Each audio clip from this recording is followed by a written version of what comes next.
कहानी की शुरुआत में हम देखते हैं कि कुछ अजीब से क्रीचर समुद्र के पानी से निकलकर शहर की तरफ बढ़ रहे हैं, जिसे पैरासाइट का नाम दिया गया है। फिर हम एक आदमी को देखते हैं जो अपनी वाइफ के साथ सो रहा होता है और तभी वही एलियन पैरासाइट आकर उस आदमी के कान में घुस जाता है। उस पैरासाइट के कान में घुसते ही वो आदमी तड़पने लगता है, लेकिन फिर कुछ देर बाद वो आदमी शांत होकर सो जाता है। इसके बाद हमें शिंची नाम का एक लड़का दिखाया जाता है जो कानों में हेडफोन लगाकर गाने सुन रहा होता है और तभी एक और एलियन पैरासाइट आकर उसके कान में घुसने की कोशिश करता है, लेकिन शिंची ने कानों में हेडफोन लगाए होते हैं, जिस वजह से वो पैरासाइट शिंची के कान में घुस नहीं पाता। और जब उस पैरासाइट को कान से अंदर जाने का रास्ता नहीं मिलता, तब वो शिंची के नाक के जरिए अंदर जाने लगता है, लेकिन नाक में किसी चीज के घुसने की वजह से शिंची की आंख खुल जाती है और शिंची उस पैरासाइट को पकड़कर दूर फेंक देता है। मगर अब भी वो पैरासाइट शिंची की तरफ बढ़ने लगता है, इसलिए शिंची डर के मारे एक बुक उठाकर उस पैरासाइट को मारने की कोशिश करता है, लेकिन तभी वो पैरासाइट उसके हाथ पर काटकर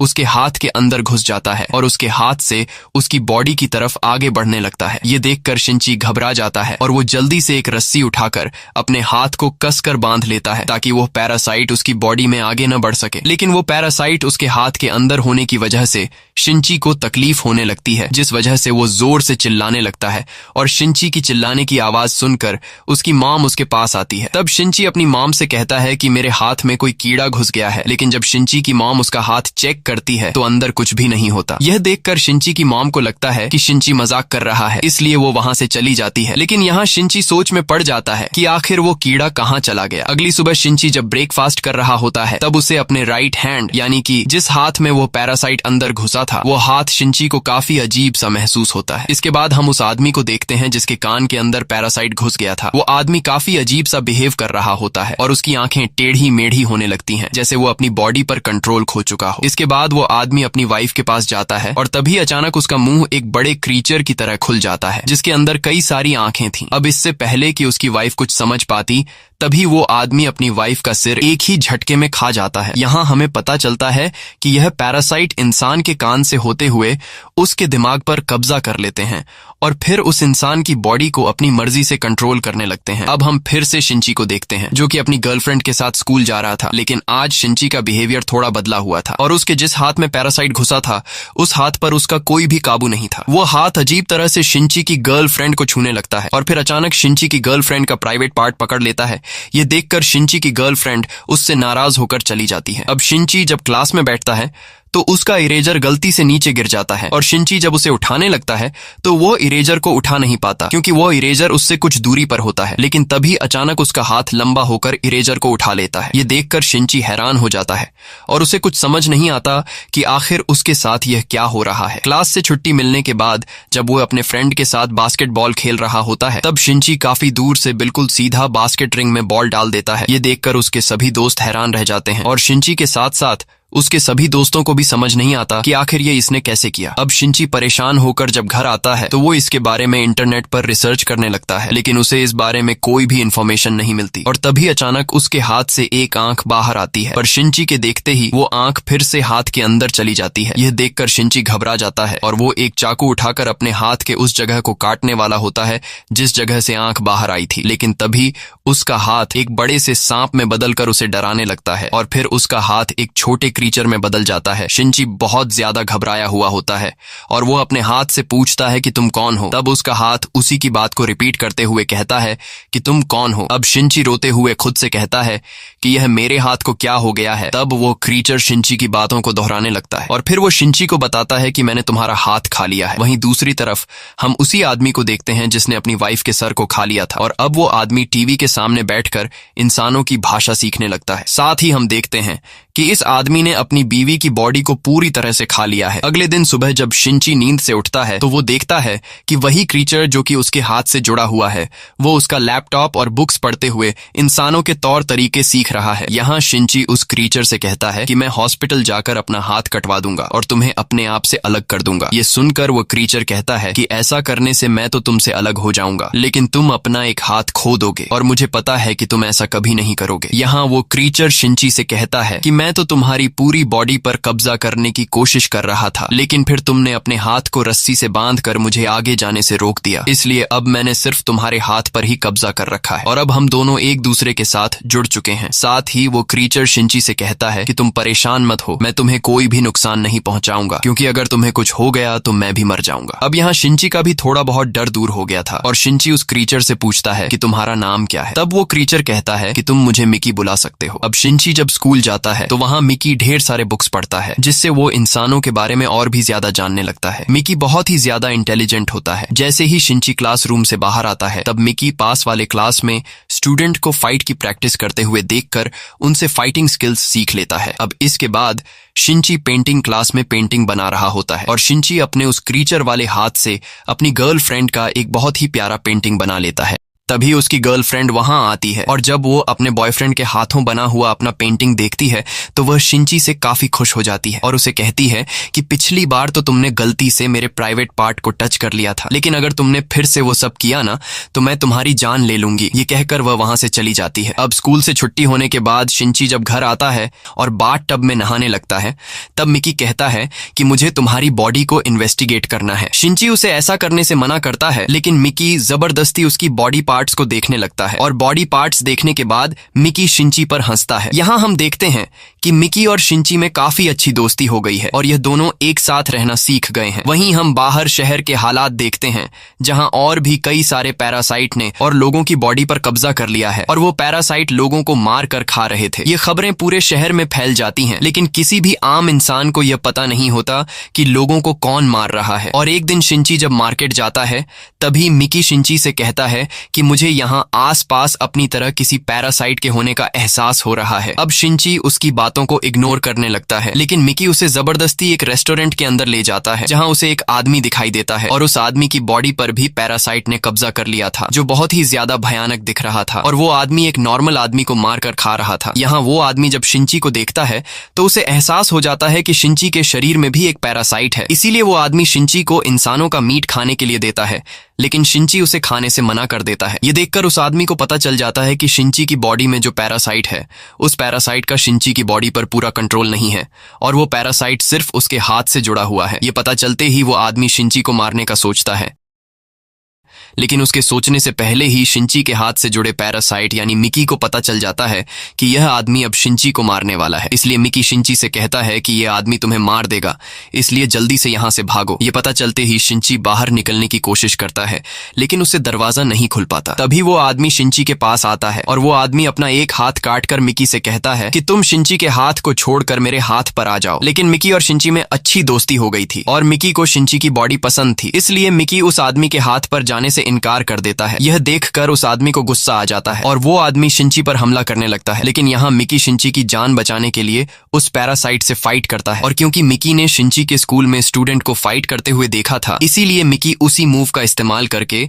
उस पैरासाइट का सिर धड़ से अलग कर देता है, जिससे वह पैरासाइट वहीं पर मर जाता है। अब तभी यहाँ कोई आने लगता है। इससे पहले कि वह आदमी शिंची को देख पाता, शिंची जल्दी से पीछे के रास्ते से वहां से निकल जाता है। घर आकर वो अपनी मॉम को इस बारे में कुछ भी नहीं बताता। वहीं न्यूज पर दिखाया जाता है कि शहर में हर रोज लोग गायब हो रहे हैं, लेकिन पुलिस को इस बारे में कुछ भी नहीं पता कि आखिर लोगों को कौन गायब कर रहा है और पूरे शहर में शिंची के अलावा कोई भी नहीं जानता था कि उन्हें पैरासाइट मारकर खा रहे हैं। यहाँ शिंची मिकी से कहता है कि तुम अपने पैरासाइट दोस्तों से कहो कि वह लोगों को मारकर ना खाएं। तब मिकी जवाब में कहता है कि जैसे तुम इंसान सब्जियां और जानवरों को मारकर खाते हो, वैसे ही हम जिंदा इंसानों को खाते हैं, इसलिए इसमें कोई बुरी बात नहीं है। और रही बात मेरी, तो मेरा तुम्हारी पूरी बॉडी पर कंट्रोल नहीं है, इसलिए तुम जो कुछ खाते हो उससे मुझे भी एनर्जी मिलती है, इसलिए मुझे इंसानों को मारने की कोई जरूरत नहीं। अगले दिन शिंची जब स्कूल जाता है तब मिकी उसे बताता है कि यहाँ आसपास मेरी तरह कोई दूसरा एक पैरासाइट भी है और वह कोई और नहीं बल्कि शिंची की टीचर थी। शिंची जब टीचर को देखता है तो उसे पता चल जाता है कि हमारी ये टीचर एक पैरासाइट है और यही टीचर भी समझ जाती है कि शिंची के साथ एक पैरासाइट जुड़ा हुआ है। अब स्कूल से छुट्टी होने के बाद टीचर शिंची को अपने पास बुलाती है और उससे कहती है कि तुम्हें मुझसे डरने की जरूरत नहीं, मैं यहाँ स्कूल में इसलिए आई हूँ ताकि मैं इंसानों के तौर तरीके को सीख कर इंसानों के बीच घुल मिलकर रह सकूं। साथ ही वो बताती है कि मैंने एक दूसरे पैरासाइट के साथ मिलकर खुद को प्रेग्नेंट कर लिया है, ताकि ये पता चल सके कि दो पैरासाइट के मिलने से जो बच्चा पैदा होगा वो इंसान होगा या फिर कोई पैरासाइट। इसके बाद वह टीचर शिंची को दो और पैरासाइट से मिलवाती है, जिनकी बॉडी पर पैरासाइट ने कब्जा कर लिया था। इनमें से एक हाई स्कूल का स्टूडेंट था और दूसरा एक पुलिस ऑफिसर था। टीचर शिंची से कहती है कि हमारा 3 लोगों का ग्रुप है जो एक दूसरे को हर एक बात की खबर देते हैं, ताकि हम सब इंसानों के बीच छुप कर रह सकें। और टीचर शिंची से कहती है कि तुम्हें भी हमारे ग्रुप को ज्वाइन कर लेना चाहिए, लेकिन शिंची इनके ग्रुप के साथ मिलकर काम करने से इनकार कर देता है। तब टीचर शिंची से कहती है कि ठीक है, अगर तुम्हें हमारे ग्रुप को ज्वाइन नहीं करना तो तुम्हारी मर्जी, लेकिन हमारे बारे में किसी को भी पता नहीं चलना चाहिए। अगर तुमने हमारे बारे में किसी को बताया कि हम पैरासाइट हैं तो हम तुम्हें जिंदा नहीं छोड़ेंगे। ये कहकर वो तीनों वहां से जाने लगते हैं, लेकिन जाने से पहले वह पुलिस ऑफिसर शिंची को काफी अजीब नजरों से देखता है। अब यहाँ मिकी शिंची को बताता है कि टीचर में जो पैरासाइट है वह एकदम शांत है। मैंने आज तक उसकी तरह शांत पैरासाइट कभी नहीं देखा, लेकिन जो पुलिस ऑफिसर है उसमें मुझे थोड़ा बहुत गड़बड़ नजर आया, इसलिए तुम पुलिस ऑफिसर से अलर्ट रहना। और जब शिंची वापस अपने घर आ रहा होता है तभी रास्ते में उसके सामने वही पैरासाइट पुलिस ऑफिसर आ जाता है। पुलिस ऑफिसर शिंची पर काफी गुस्सा होता है, क्योंकि उसे पता चल गया होता है कि कुछ दिन पहले उस रेस्टोरेंट में जो पैरासाइट मारा गया था उसे शिंची ने मारा था। इसीलिए वह पुलिस ऑफिसर शिंची को मारने के लिए उस पर हमला करता है, लेकिन मिकी पुलिस ऑफिसर के हमले को रोककर शिंची को बचा लेता है। इसके बाद मिकी उस पुलिस ऑफिसर से फाइट करता है। यहाँ इन दोनों के बीच काफी तगड़ी फाइट होने लगती है, और जब मिकी और वह पुलिस ऑफिसर लड़ रहे होते हैं तब शिंची समझदारी से काम लेते हुए आगे बढ़कर अपने दूसरे हाथ से उस पुलिस ऑफिसर के पेट में एक लोहे का रॉड घुसा देता है, जिससे पुलिस ऑफिसर की बॉडी से खून बहने लगता है। अब क्योंकि यह पैरासाइट एक इंसान की बॉडी में था, इसीलिए पुलिस ऑफिसर की बॉडी कमजोर होने की वजह से वो पैरासाइट भी कमजोर होकर वहीं पर गिर जाता है। इसके बाद शिंची सीधा वापस अपने घर की तरफ जाने लगता है। यहाँ इस पुलिस ऑफिसर की बॉडी ज्यादा खून बहने की वजह से काम करना छोड़ गई होती है, इसलिए उस पुलिस ऑफिसर की बॉडी में जो पैरासाइट होता है वो बॉडी से बाहर आ जाता है और अब वो एक नई इंसान की बॉडी की तलाश में होता है। तभी उस रास्ते से शिंची की मॉम गुजरती है और इस पुलिस ऑफिसर की बॉडी का पैरासाइट शिंची की मॉम की बॉडी के अंदर चला जाता है। वहीं घर में शिंची बहुत ज्यादा उदास बैठा होता है, क्योंकि आज उसने एक आदमी को मार दिया है, इसलिए वो खुद को गिल्टी फील कर रहा होता है। लेकिन तभी मिकी शिंची को वार्न करते हुए कहता है कि उस पुलिस ऑफिसर वाला पैरासाइट फिर से हमारी तरफ आ रहा है। ये सुनकर शिंची परेशान हो जाता है और कहता है कि उस पुलिस ऑफिसर को तो हमने मार दिया था, लेकिन पता नहीं वो फिर से कैसे जिंदा हो गया। अब खुद को बचाने के लिए शिंची एक चाकू लेकर एक कोने में छुप जाता है और तभी शिंची की मॉम घर के अंदर आ जाती है। शिंची की मॉम काफी अजीब सा बिहेव कर रही होती है। ये देखकर मिकी समझ जाता है कि उस पुलिस ऑफिसर वाला पैरासाइट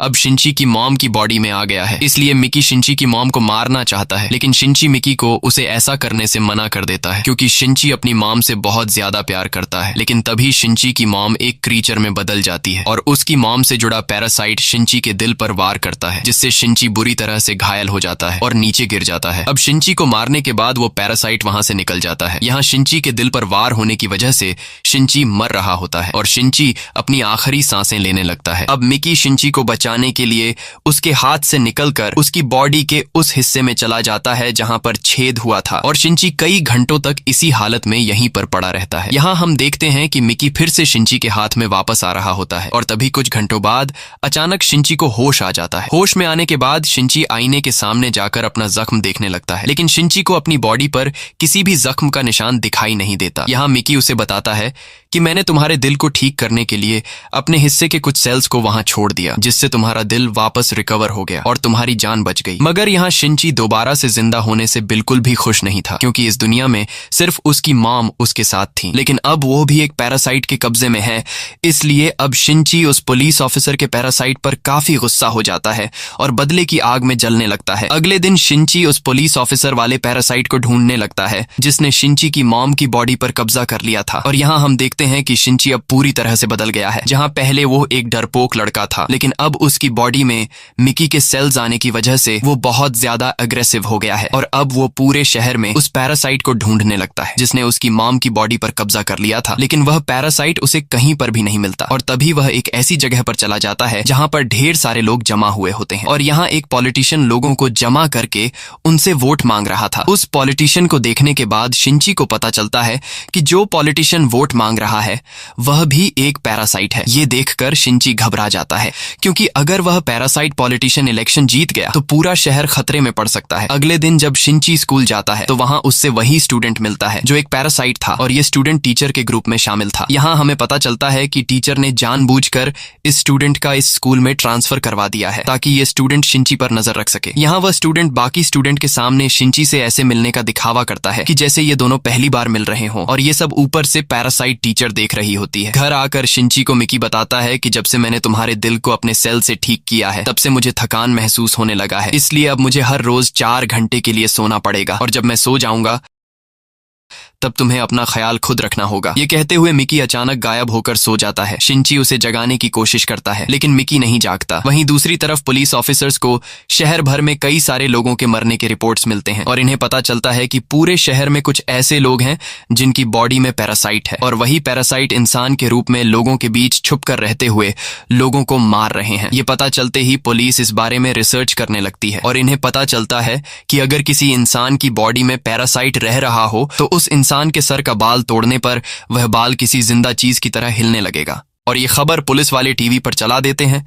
जिससे हर एक शहरी को पैरासाइट को पहचानने का तरीका मिल जाता है। और फिर अगले ही दिन हम स्कूल में देखते हैं कि वो स्टूडेंट जो एक पैरासाइट है उसकी सभी लड़कियां पेंटिंग बना रही होती हैं, जिसमें शिंची की गर्लफ्रेंड भी शामिल होती है। तभी एक लड़की मजाक में उस स्टूडेंट का सर से बाल खींचकर तोड़ देती है, और तभी वो बाल टेढ़ा मेढ़ा होकर किसी जिंदा चीज की तरह हिलने लगता है। ये देखकर वो लड़की घबरा जाती है, और वहां पर मौजूद सभी लड़कियों को पता चल जाता है कि ये स्टूडेंट एक पैरासाइट है। साथ ही उस पैरासाइट स्टूडेंट को भी पता चल जाता है कि मेरा राज खुल चुका है, इसीलिए अब वो अपने असली रूप में आता है और लड़कियों पर हमला कर देता है। यहाँ सभी लड़कियां शोर मचाने लगती हैं, और लड़कियों की आवाज सुनकर शिंची उन्हें बचाने के लिए दौड़ता है। वहीं वो पैरासाइट टीचर भी समझ जाती है कि मैंने जिस पैरासाइट स्टूडेंट को शिंची पर नजर रखने के लिए रखा था उसका राज खुल चुका है। अब यहाँ क्लासरूम में शिंची की गर्लफ्रेंड हिम्मत जुटाकर कुछ केमिकल के बोतल उठाकर सीधा उस पैरासाइट के मुंह में फेंक देती है, जिससे वो पैरासाइट जलने लगता है और पूरी तरह से बेकाबू हो जाता है, जिसके बाद वो यहाँ वहाँ हमले करने लगता है। अब कुछ देर बाद जब शिंची वहाँ पहुंचता है तो वहाँ उस पैरासाइट ने कई लड़कियों को मार दिया था, और अब वो पैरासाइट शिंची की गर्लफ्रेंड के पीछे लगा हुआ था। ये देखकर शिंची दौड़ते हुए जाकर उस पैरासाइट को नीचे गिरा देता है और उससे लड़ने लगता है। तभी यहाँ पर पैरासाइट टीचर भी आ जाती है। अब वो टीचर जब देखती है कि इस पैरासाइट स्टूडेंट ने कई लड़कियों को मार दिया है, ये देखकर वो टीचर गुस्सा हो जाती है, क्योंकि स्टूडेंट की इस हरकत की वजह से टीचर का राज भी दुनिया के सामने आ सकता है। इसलिए वो टीचर वहां पर एक बम फेंक कर चली जाती है, लेकिन बम के फटने से पहले ही शिंची अपनी गर्लफ्रेंड को उठाकर खिड़की से नीचे जंप कर देता है, और तभी ऊपर वाले फ्लोर में एक जोरदार ब्लास्ट होता है। लेकिन इस ब्लास्ट में भी वो स्टूडेंट नहीं मारा जाता, मगर अब वो बुरी तरह से घायल हो चुका होता है। वही बाहर शिंची की गर्लफ्रेंड शिंची को काफी अजीब नजरों से देखने लगती है, क्योंकि बिल्डिंग के तीसरे फ्लोर से कूदने के बाद भी शिंची को कुछ नहीं हुआ था। और अब शिंची की गर्लफ्रेंड समझ जाती है कि शिंची भी एक पैरासाइट है। वहीं कुछ देर बाद जिस फ्लोर में ब्लास्ट हुआ था वहां पर पुलिस आ जाती है, और पुलिस मालूम करने लगती है कि आखिर ये ब्लास्ट किसने किया। लेकिन तभी वो स्टूडेंट एक पुलिस अफसर पर हमला करके उसे मार देता है, जिसके बाद वो स्टूडेंट खुद को बचाते हुए ऊपर छत पर जाने लगता है। तभी बाहर मिकी शिंची को बताता है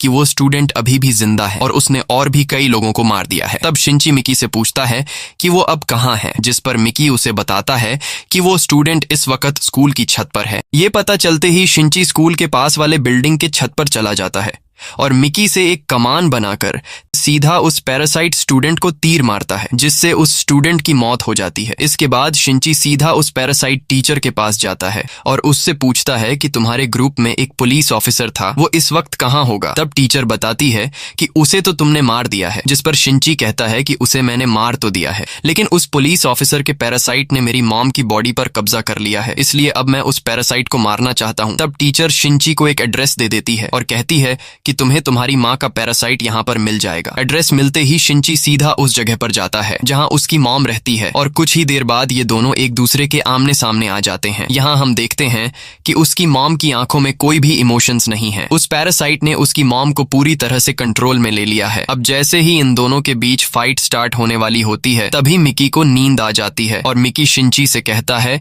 कि मैं सोने जा रहा हूँ, लेकिन सोने से पहले वह शिंची के हाथ पर एक नुकीला हथियार बनाकर सो जाता जाता है और अब शिंची को अकेले ही लड़ना पड़ेगा। तभी शिंची की मॉम एक क्रीचर में बदलकर शिंची पर हमला कर देती है और शिंची यहाँ खुद को बचाने लगता है। कुछ देर बाद शिंची भी काफी अच्छे से अपनी मॉम से लड़ने लगता है और जैसे ही शिंची इस पैरासाइट को मारने वाला होता है तभी उसे अपनी माँ की आवाज सुनाई देती है। यहाँ शिंची की मॉम शिंची को काफी प्यार भरी नजरों से देखने लगती है और शिंची की मॉम कुछ देर के लिए उस पैरासाइट से अपना कंट्रोल लेकर अपने बेटे को पहचान लेती है, लेकिन तभी फिर से वो पैरासाइट शिंची की मॉम को अपने काबू में ले लेता है और शिंची पर सीधा हमला कर देता है।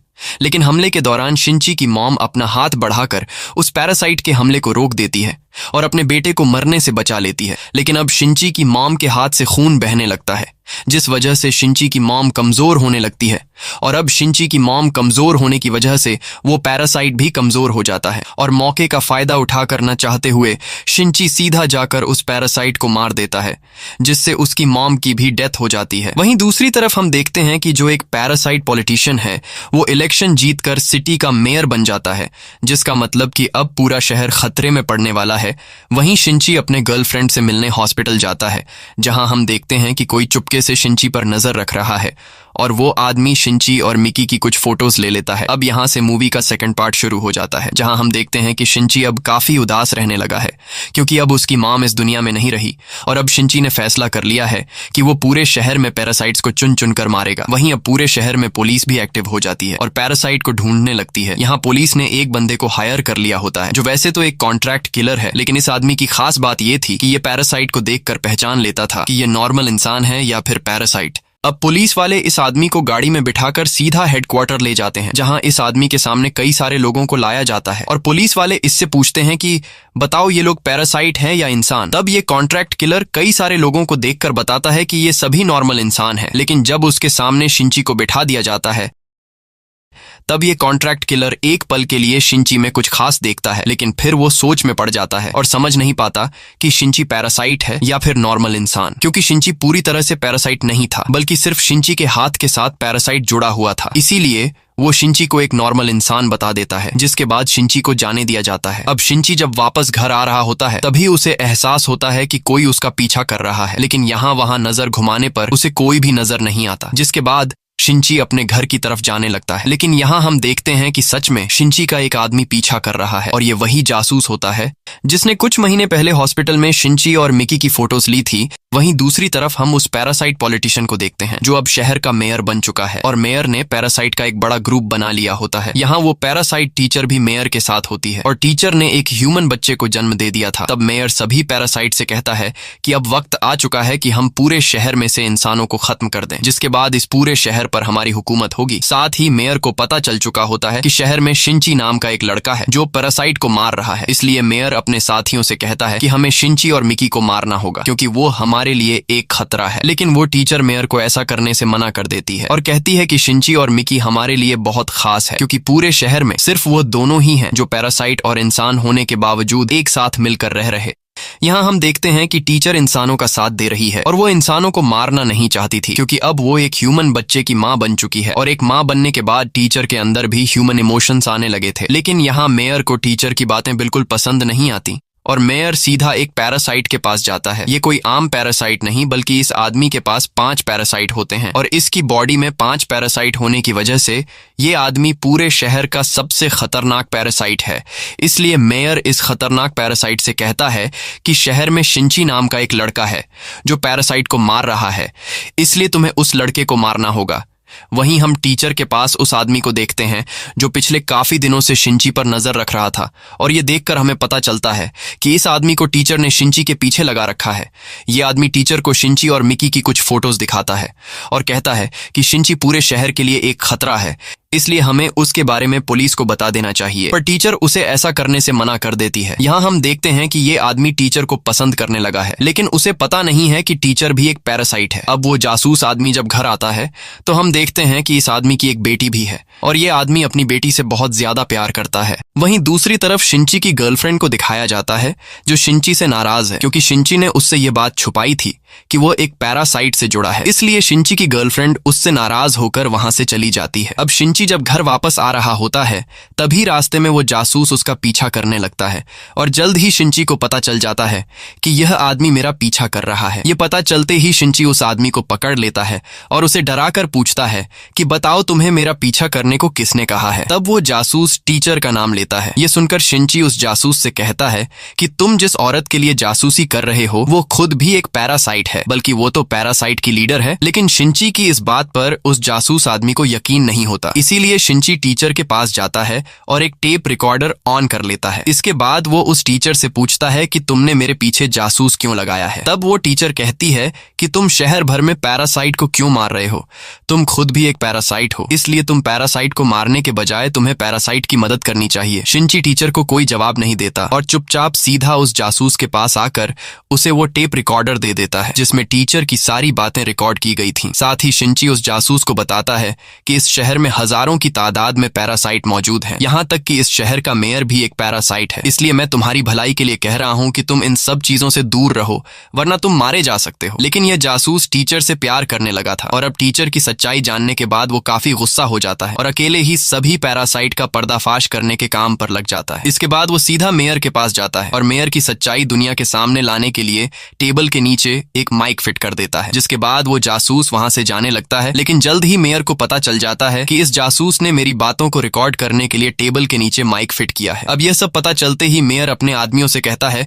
कि इसे मार डालो। मेयर के ऑर्डर पर 2 पैरासाइट उस जासूस को मारने के लिए उसके घर पर जाते हैं, लेकिन वो जासूस घर पर मौजूद नहीं होता। अब जासूस को ना पाकर वो 2 पैरासाइट जासूस की बेटी को मारकर चले जाते हैं। अब जब वो जासूस घर आता है तो अपनी बेटी को मरा हुआ देखता है। ये देखकर वो जासूस बदले की आग में जलने लगता है और जासूस को लगता है कि मेरी बेटी को टीचर ने मारा है। दूसरी तरफ शिंची कहीं जा रहा होता है, तभी मिकी उसे बताता है कि तुम पर 5-5 पैरासाइट हमला करने आ रहे हैं और तभी वो पैरासाइट शिंची के सामने आ जाता है जिसके अंदर 5 पैरासाइट हैं। मिकी उसे देखकर सब समझ जाता है और वो शिंची से कहता है कि इस आदमी की बॉडी में 5-5 पैरासाइट हैं, इसलिए ये आदमी बहुत खतरनाक है। ये पता चलते ही शिंची वहां से भागने लगता है और वो 5 पैरासाइट वाला आदमी भी उसका पीछा करने लगता है। साथ ही वो पैरासाइट शिंची पर हमले करने लगता है, लेकिन शिंची उसे खुद को बचाता है और यहाँ शिंची बड़ी चालाकी से पेड़ से लटक कर उस 5 पैरासाइट वाले आदमी का सिर धड़ से अलग कर देता है। अब यहाँ शिंची को लगता है कि ये पैरासाइट मारा जा चुका है, इसलिए शिंची वहां से जाने लगता है। लेकिन तभी हम देखते हैं कि उस आदमी के बॉडी में जो बचे हुए 4 पैरासाइट थे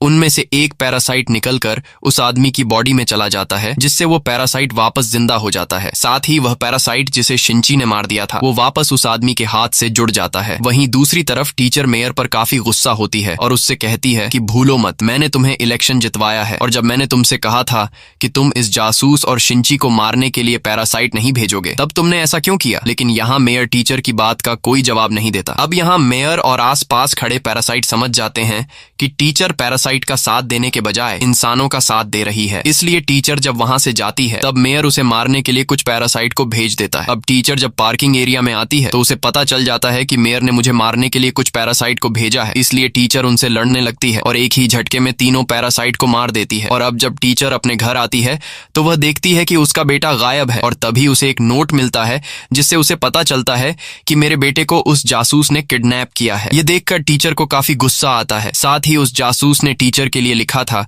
कि मैं शहर के पास वाले ब्रिज पर खड़ा हूँ। ये पता चलते ही टीचर तुरंत उस तरफ निकल पड़ती है और कुछ ही देर बाद टीचर उस ब्रिज पर पहुंच जाती है जहां वो उस जासूस को देख लेती है और तभी वहां पर शिंची भी पहुंच जाता है। यहाँ वो जासूस बच्चे को ब्रिज से नीचे गिराने लगता है, तब शिंची और टीचर उसे ऐसा करने से मना करते हैं और देखते ही देखते वहां पर लोगों की भीड़ जमा हो जाती है। साथ ही पुलिस भी वहां पर पहुंच जाती है। वहीं दूसरी तरफ पुलिस को पता चल चुका था कि मेयर ने सिटी हॉल में कई सारे पैरासाइट को छुपा कर रखा है, इसीलिए पुलिस की एक बड़ी टीम मेयर को मारने के लिए जाने लगती है। साथ ही पुलिस पूरे शहर में पैरासाइट को ढूंढने लगती है और मशीन से लोगों को स्कैन करने लगती है। जैसे ही पुलिस को पता चलता है कि यह आदमी पैरासाइट है, तब पुलिस उस आदमी को साइड पर ले जाकर मार डालती है और इस तरह से पुलिस कई सारे पैरासाइट को मार देती है। अब जब पुलिस की एक बड़ी नफरी सिटी के मेयर के पास पहुंचती है, तब मेयर बहुत सारे लोगों के बीच स्पीच दे रहा होता है और मेयर इंसानों के बजाय पैरासाइट की सेफ्टी की बातें करता है। ये सब सुनकर पुलिस बिना सोचे समझे मेयर को गोलियों से छलनी कर देती है। अब जब पुलिस पीछे मुड़कर देखती है तो वहां पर वही पैरासाइट खड़ा होता है जिसके अंदर 5 पैरासाइट थे। इस पैरासाइट को देखते ही पुलिस उस पर फायरिंग शुरू कर देती है, लेकिन वह पैरासाइट एक शील्ड बनाकर खुद को बचा लेता है। वहीं दूसरी तरफ लोगों की भीड़ में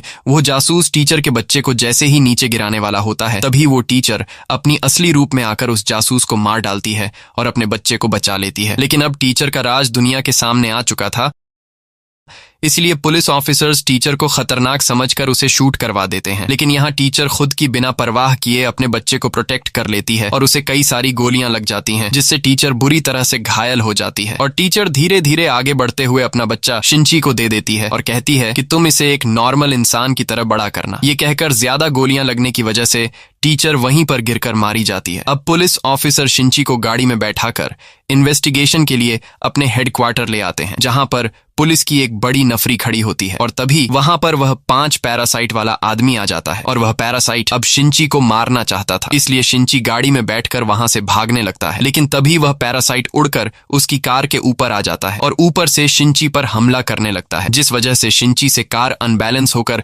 ब्रिज से नीचे गिर जाती है। लेकिन गाड़ी के ब्लास्ट होने से पहले ही मिकी शिंची को ऊपर खींचकर उसकी जान बचा लेता है। इसके बाद शिंची अपनी जान बचाने के लिए जंगल की तरफ भागने लगता है, लेकिन वह पैरासाइट इतनी आसानी से शिंची को कहां जाने देने वाला था और वह भी शिंची का पीछा करते हुए जंगल में पहुंच जाता है। यहाँ मिकी शिंची से कहता है कि जब तक मैं तुम्हारे साथ जुड़ा रहूंगा तब वह पैरासाइट हमें आसानी से ढूंढ लेगा, इसलिए अगर तुम्हें अपनी जान बचानी है तो हम दोनों को अलग होकर इस पर हमला करना पड़ेगा, नहीं तो अगर हम दोनों एक साथ रहे तो वह हमें ढूंढ कर मार देगा। शिंची को मिकी की बात ठीक लगती है, इसलिए ये दोनों अलग हो जाते हैं और अब वो पैरासाइट शिंची को ढूंढते हुए जंगल के बीचों बीच पहुंच जाता है और यहाँ चुपके से मिकी उस पैरासाइट पर हमला कर देता है। लेकिन वो पैरासाइट बड़ी आसानी से मिकी का वार रोक लेता है और तभी पीछे से शिंची भी उस पर अटैक करता है, पर वो पैरासाइट शिंची का भी वार रोक लेता है और शिंची को दूर फेंक देता है। ये देखकर शिंची और मिकी समझ जाते हैं कि ये पैरासाइट बहुत ही ज्यादा ताकतवर है, इसीलिए मिकी शिंची से कहता है कि तुम यहाँ से भाग जाओ, मैं अकेले ही इससे लड़ता हूँ। लेकिन शिंची मिकी को अकेले नहीं छोड़ना चाहता था, पर मिकी उसे बार बार कहता है कि अगर तुम यहाँ से नहीं गए तो हम दोनों ही मारे जाएंगे। इसलिए शिंची अब ना चाहते हुए मिकी को छोड़कर वहां से भागने लगता है और यहाँ अकेला मिकी इस पैरासाइट से लड़ने लगता है। लेकिन मिकी अकेले 5 पैरासाइट का मुकाबला नहीं कर पाता और वो पैरासाइट मिकी को मार डालता है। वहीं शिंची अपने गर्लफ्रेंड के घर पर पहुंच जाता है और शिंची बुरी तरह से घायल होता है, तब उसकी गर्लफ्रेंड उसका ख्याल रखती है। और अगली सुबह जब शिंची नींद से जागता है तो वह देखता है कि मिकी फिर से उसके हाथ में आ रहा है। ये देखकर शिंची काफी खुश होता है और हमें पता चलता है कि पिछली बार जब मिकी शिंची की जान बचाने के लिए इसकी बॉडी के अंदर गया था तो वहां मिकी ने शिंची की बॉडी के अंदर अपने कुछ सेल्स छोड़े थे और इसी सेल्स की मदद से मिकी अब फिर से शिंची के हाथ में आने लगता है। और अब मिकी को फिर से अपने हाथ में देखकर शिंची समझ जाता है कि वो 5 पैरासाइट वाला आदमी मिकी की मदद से मुझे फिर से ढूंढ लेगा, इसलिए शिंची अब अपनी गर्लफ्रेंड की जान खतरे में नहीं डालना चाहता था और शिंची अपनी गर्लफ्रेंड को यहीं पर छोड़कर बाहर आ जाता है। बाहर आकर वह देखता है कि वो 5 पैरासाइट वाला आदमी मुझे ढूंढते हुए यहाँ तक पहुंच गया है। अब इस आदमी से खुद को बचाने के लिए शिंची दौड़ते हुए एक फैक्ट्री के अंदर आ जाता है जहां पर कचरे को जलाया जाता है। अब यहाँ वो पैरासाइट शिंची पर हमला करने लगता है, लेकिन शिंची किसी तरह करके खुद को बचा लेता है और शिंची एक लोहे का रॉड उठाकर उस पैरासाइट के पेट में घोंप देता है। लेकिन इस छोटे से लोहे की रॉड से उस पैरासाइट को कुछ नहीं होता और तभी वो पैरासाइट शिंची पर हमला कर देता है। लेकिन मिकी उस पैरासाइट का हमला रोक देता है और तभी इस पैरासाइट को कुछ होने लगता है और एक एक करके सभी पैरासाइट उसकी बॉडी से निकलने लगते हैं, जिस वजह से वह अजीब तरह से तड़पने लगता है। ये देखकर शिंची सोच में पड़ जाता है कि आखिर इस पैरासाइट को क्या हुआ। तब मिकी उसे बताता है कि तुमने जो रॉड उसे मारी थी उस रॉड पर कई सारे केमिकल्स थे, जिस वजह से उस आदमी के बॉडी में जितने भी पैरासाइट हैं वो सभी पैरासाइट खुद को खतरे में समझकर उसकी बॉडी से अलग हो रहे हैं। अब देखते ही देखते उस आदमी की बॉडी से सारे पैरासाइट निकल जाते हैं और सिर्फ सबसे खतरनाक पैरासाइट की बॉडी रह जाती है, जिसे शिंची उठाकर आग में फेंक देता है और फाइनली वह खतरनाक पैरासाइट जलकर मारा जाता है। अब हम कुछ हफ्तों के बाद का सीन देखते हैं जहां सभी पैरासाइट मारे जा चुके हैं और पूरे शहर में सभी लोग नॉर्मल लाइफ जीने लगे हैं। बस अब सिर्फ शिंची के पास पैरासाइट रह चुका है और एक दिन मिकी भी शिंची से कहता है कि अब सारे पैरासाइट खत्म हो चुके हैं, इसीलिए अब वक्त आ चुका है कि मैं तुमसे अलग हो जाऊं। इस तरह से तुम्हें अपना हाथ वापस मिल जाएगा और तुम अपनी मर्जी के मुताबिक जिंदगी गुजार पाओगे। लेकिन शिंची मिकी को जाने से मना कर देता है क्योंकि शिंची और मिकी में काफी अच्छी दोस्ती हो चुकी थी। लेकिन मिकी कहता है कि मैं अब और तुम पर बोझ नहीं बनना चाहता। ये कहते हुए मिकी अचानक गायब हो जाता है और शिंची का हाथ वापस आ जाता है। ये देखकर शिंची काफी उदास हो जाता है क्योंकि शिंची ने अपने दोस्त को खो दिया था और शिंची रोने लगता है। अब इस तरह से और कई दिन बीत जाते हैं और अब शिंची अपनी गर्लफ्रेंड के साथ खुश रहने लगा था। एक दिन शिंची जब अपनी गर्लफ्रेंड के साथ कहीं जा रहा होता है, तभी वो कॉन्ट्रैक्ट किलर जो पैरासाइट को देखकर पहचान लेता है, वो शिंची की गर्लफ्रेंड को पकड़कर बिल्डिंग के किनारे पर ले जाता है क्योंकि अब भी उस किलर को शिंची में एक पैरासाइट नजर आ रहा था। लेकिन शिंची उससे कहता है कि अब मैं किसी भी पैरासाइट के साथ नहीं जुड़ा हूं और जो पैरासाइट मेरे साथ था वो मुझे छोड़कर चला गया है। लेकिन वो किलर शिंची की बात नहीं सुनता और शिंची की गर्लफ्रेंड को बिल्डिंग से नीचे छोड़ देता है। ये देखकर शिंची अपने गर्लफ्रेंड को बचाने के लिए तेजी से भागता है और उस किलर को मारकर दूर फेंक देता है। लेकिन जैसे ही शिंची अपनी गर्लफ्रेंड को पकड़ने के लिए हाथ बढ़ाता है, तब उसकी गर्लफ्रेंड उसके हाथ से छूट जाती है और वो नीचे जाने लगती है। शिंची अपने गर्लफ्रेंड को नीचे जाते हुए नहीं देख सकता था, इसलिए वह अपनी आंखें बंद कर लेता है और अपनी गर्लफ्रेंड के साथ बिताए हुए वक्त को याद करने लगता है। लेकिन तभी शिंची को अपने दोस्त मिकी की आवाज सुनाई देती है। मिकी की आवाज सुनकर शिंची फौरन अपनी आंखें खोल लेता है और वह देखता है कि उसने अपनी गर्लफ्रेंड को पकड़ लिया है, जिसके बाद शिंची जल्दी से अपनी गर्लफ्रेंड को ऊपर खींच लेता है। यहाँ शिंची अपने हाथ को देखने लगता है और हमें पता चलता है कि जब शिंची की गर्लफ्रेंड उसके हाथ से छूटकर नीचे गिर रही थी, तब मिकी ने आकर उसकी गर्लफ्रेंड को बचा लिया था। इसी के साथ ये कहानी खत्म हो जाती है। अगर आपको ये वीडियो अच्छी लगी हो तो हमारे चैनल को सब्सक्राइब और वीडियो को लाइक जरूर कीजिएगा।